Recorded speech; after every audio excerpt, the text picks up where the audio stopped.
have officially traded for Peyton Watson in a 3-team deal with the Los Angeles Clippers.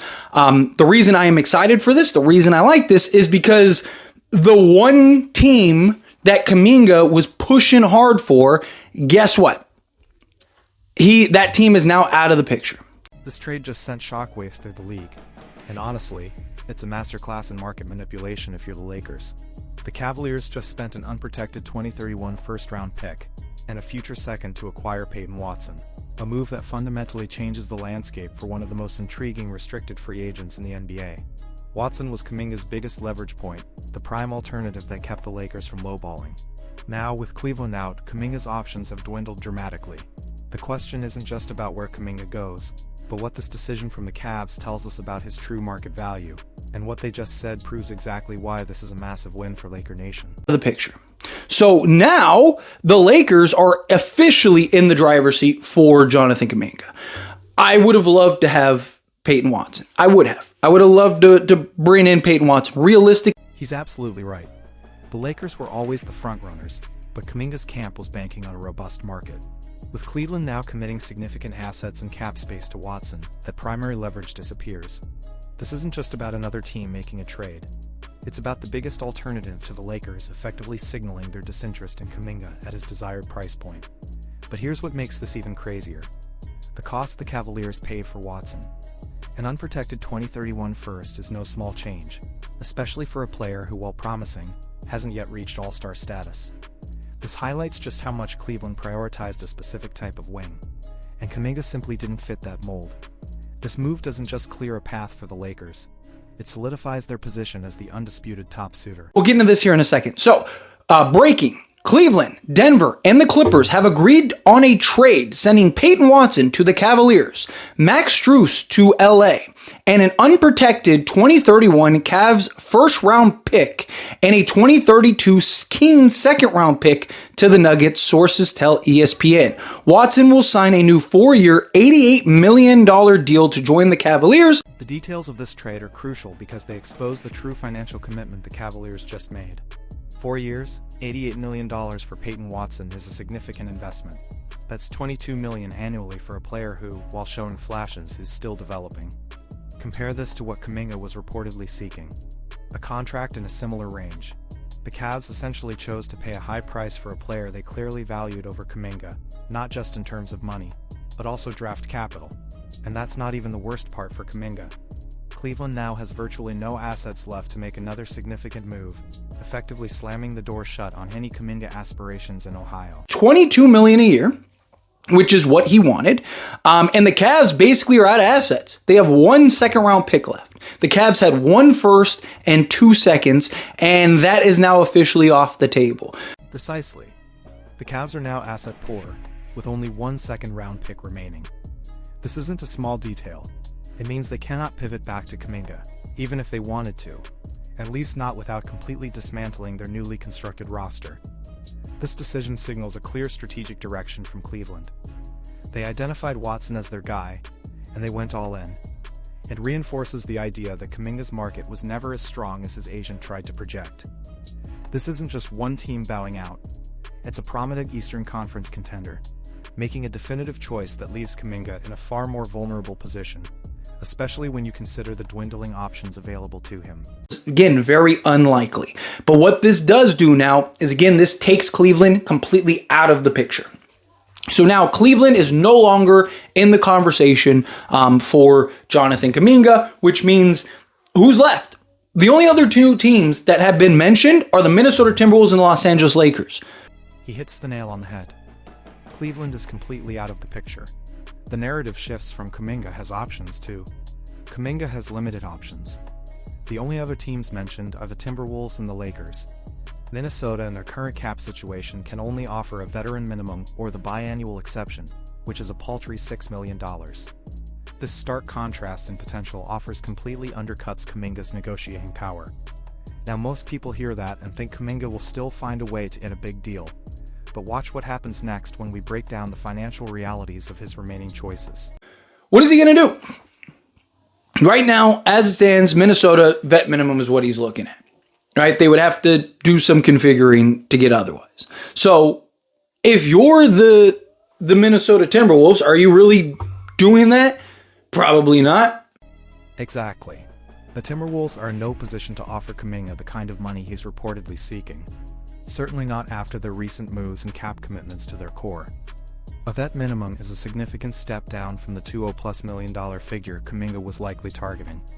This isn't just a matter of preference. It's a hard cap reality.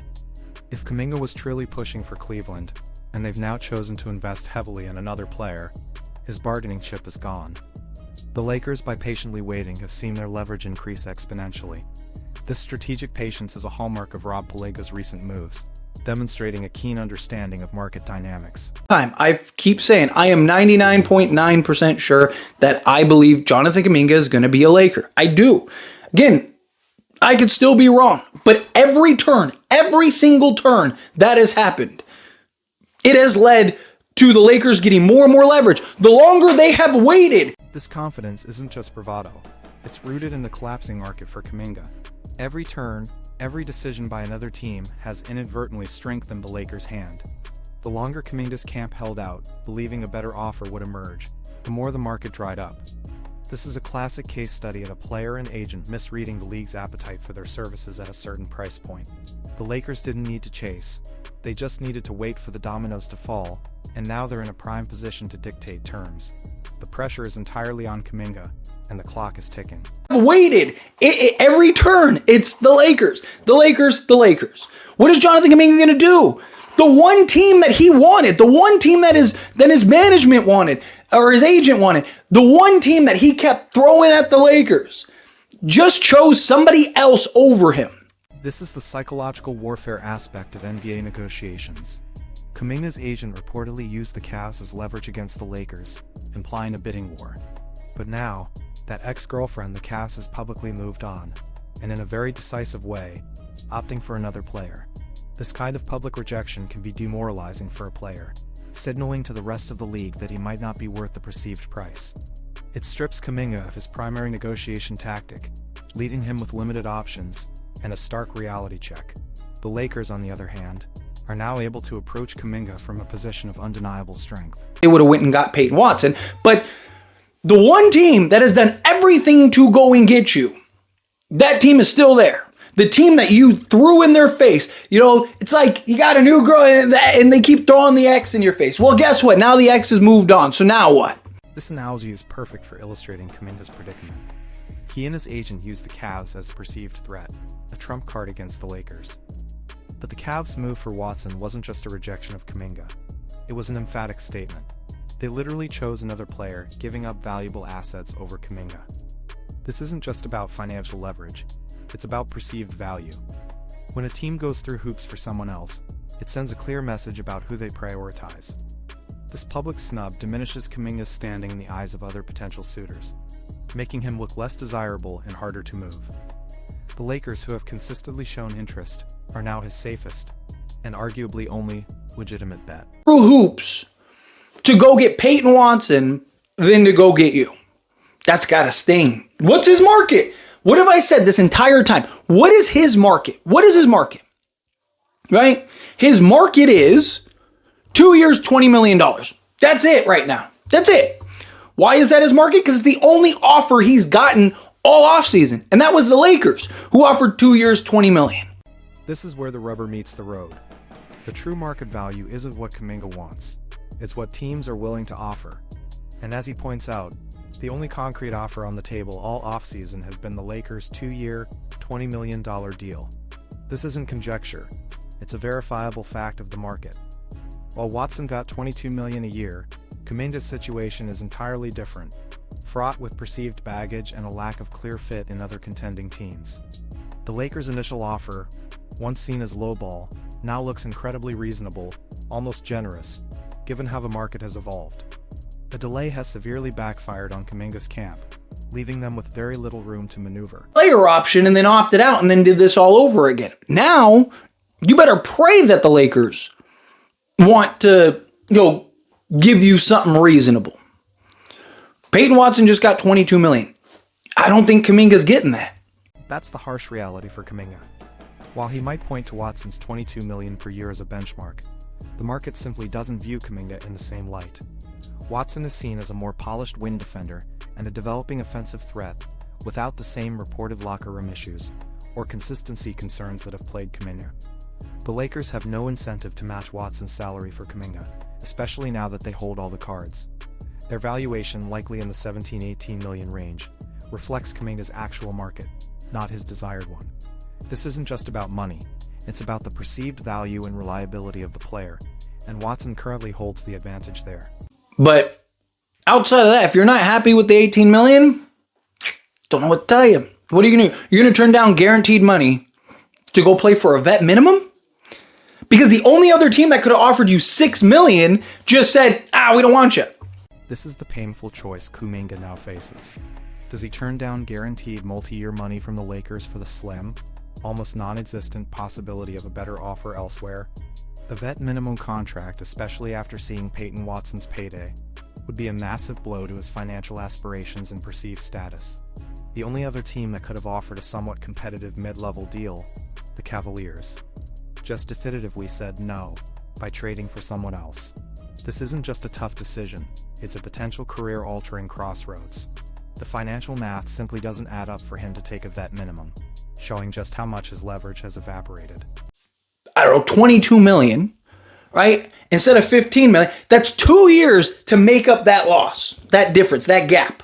2 years on that. So that would really be 3 years because the vet minimum year plus the 2 years in the contract just to make up the 15 million or the 12 million that he would lose taking a vet minimum.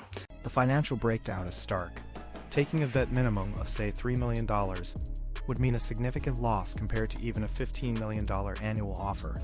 It would take Kuminga years on a subsequent contract just to recoup that initial loss, let alone surpass what the Lakers are likely offering now. This is a cold, hard financial reality that agents often try to obscure.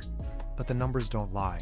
Delaying a reasonable contract now, hoping for a larger payday later, actually costs Kuminga significantly in the long run. The Lakers are offering stability and a competitive salary that allows him to prove himself without taking an enormous financial hit. It's a pragmatic offer, not a punitive one. It doesn't make sense. That's what I'm saying. If the Lakers are smart, you give them, I'd bump them up, give them 17 million, and everyone's happy.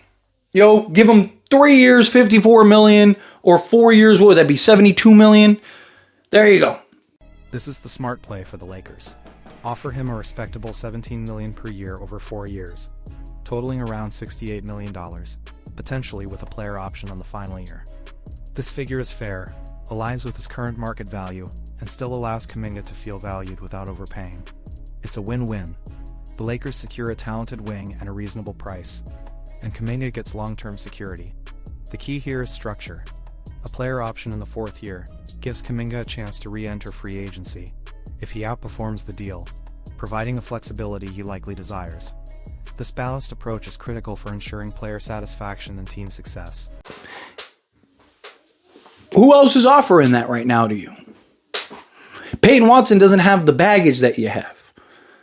Yeah, it's nice to want that. Again, Lakers are full force in the driver's seat. Now what did I keep saying? We need to hope and pray that Kuminga... He's absolutely right to highlight the baggage aspect. Kuminga's journey has been marked by inconsistency and questions about his motor and decision-making, things Watson hasn't had to deal with to the same extent. This perception directly impacts market value.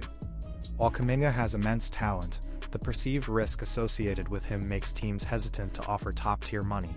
The Lakers, on the other hand, are in a unique position to take on that risk, especially now that his price has dropped. This isn't just about talent, it's about the entire package a player brings, and Kuminga's has some question marks that Watson's doesn't. That's why the Lakers hold the cards now, because they've been the only consistent suitor. That throws a wrench in everything. Now you don't need to worry about it. Now what are you going to do, Kuminga? You lost all your leverage. If the Lakers wanted to, they could be very petty. If I was the Lakers, I'd be like, I'll give you $12 million a year. 4 years, $48 million. Take it or leave it. Were you going to take a vet minimum? This is the ultimate test of Kuminga's resolve. The Lakers could, in theory, play hardball and offer a significantly lower amount, say $12 million per year, because they know his options are so limited. While the speaker believes they won't be that petty, the fact remains that Kuminga has lost all his leverage. This situation puts an immense amount of pressure on Kuminga to accept what's on the table, rather than gambling on a non-existent market. This isn't about being mean. It's about operating within the realities of the NBA business, where leverage is everything. Kuminga's dangerous game has truly backfired, leaving him with little recourse but to accept the Lakers' terms. The longer he waits, the more desperate his situation becomes. And again, I mean, look, I kept saying it. Jonathan Kuminga and his agent is playing a dangerous game. They're playing a dangerous game, a dangerous game, a dangerous game. Well, you kept playing it and you lost. That's it. This is the brutal truth. Kuminga and his agent played a dangerous game, believing they can extract a max or near max deal by creating a bidding war. They overplayed their hand, and now they've lost. The market spoke, and it wasn't what they expected. This situation is a cautionary tale for young players and their agents about understanding true market value versus perceived potential. The delay, the push for leverage, the waiting game, it all backfired because the primary alternative, the Cavaliers, explicitly chose another path. There's no coming back from this kind of market collapse, leaving Kuminga with a very limited, very stark choice. The only way out is to accept the new reality. That I'm still going to post because they're relevant. It's not just about this. But one is about Jared Vanderbilt. But the other one is that Atlanta is no longer interested in giving him a vet minimum. They were considering giving him a 1-year vet minimum deal. They're not doing that anymore. Because they'd still have the bird rights, so they could still technically trade him. They're not doing that anymore. That's it. You lost. But this just piles on the bad news for Kuminga. Not only did the Cavs choose Watson, and now even teams like Atlanta, who are reportedly considering a 1-year veteran minimum deal, have backed off. This further underscores the rapidly shrinking market. A vet minimum from Atlanta would have still been an option, albeit a poor one, but now even that seems to be off the table. This isn't just a rejection of Kuminga, it's a widespread consensus from multiple teams that he's not worth the investment at his desired price. This truly highlights how isolated he's become in the free agency landscape, amplifying the Lakers' control over his future. Take it on the chin, sign with the Lakers, let's get it over with. You know, hey, look, dude, you got some time, you get it done tonight. You know, you might be able to make the Luka trip. Let's go, chop chop. Anyway, as always, it truly is that simple for Kuminga now. He has to take it on the chin, accept the situation, and sign with the Lakers. The longer he draws this out, the more it hurts his image and his negotiating power. The opportunity to join a contender, potentially with LeBron and AD, and rebuild his value at a fair price is the best possible outcome at this point. This isn't just about money, it's about career trajectory and proving his worth on a big stage. The clock is ticking, and the Lakers are ready to finalize this deal. The question now is, will Kuminga finally recognize the writing on the wall and make the move that salvages his offseason? Actually off the table. Also, Sham said the reigning East finalist Cavs have retooled their roster now, bringing in the 23-year-old wing for athleticism and scoring after a career season and trading out Strus and Dennis Schroeder over the last week. Examining this key moment, Sham said, the reigning East finalist Cavs have retooled their roster now, bringing in the 23-year-old wing for athlete. This breakdown reveals crucial tactical insights. A rounder acquired from Philadelphia in the Johnny Broom trade to acquire the established player in Strus via trade exception. So again, this is a great pickup, I think, for the Cleveland Cavaliers, in all honesty. Examining this key moment, acquired from Philadelphia in the Johnny Broom trade to acquire the established player in Strus via trade exception. This breakdown reveals crucial tactical insights. Kuminga, combining the two, that Watson ends up going to the Cavs. Because if he goes to the Cavs, that's it. There's your lone threat. There's your one issue. There's the one guy that throws a wrench in everything. Now you don't need to worry about it. Examining this key moment, ends up going to the Cavs. Because if he goes to the Cavs, that's it. There's your lone threat. There's your one-ish the. This breakdown reveals crucial tactical insights. And then, you know, I don't know, maybe have a non-guaranteed year 3 so you could kind of work it out if you wanted to, and then kind of, you know, secure them on the back end type. I don't know. It depends on how they want to structure it. But examining this key moment, and then, you know, I don't know, maybe have a non-guaranteed year 3 so you could kind of work it out if you wanted. This breakdown reveals crucial tactical insights. That's it. The one team that you were doing everything in your power for leverage on. The one team that you thought, oh yeah, and by the way, I have 2 videos already done on Jonathan Kuminga. Examining this key moment. The one team that you were doing everything in your power for leverage on. The one team that you thought, Oh yeah, and this breakdown reveals crucial tactical insights. How you feel? What are your thoughts? Agree? Disagree? Mix in the middle? Either way, let me know. That being said, if you haven't liked this video, hit that like button. Helps me a lot. I enjoy these types of videos, and I truly appreciate it. If you're not subscribed to the channel, hit that subscribe button. Turn on the bell notification. Examining this key moment. Do you mix in the middle? Either way, let me know. That being said, you haven't liked this video. Hit that like button. This breakdown reveals crucial tactical insights.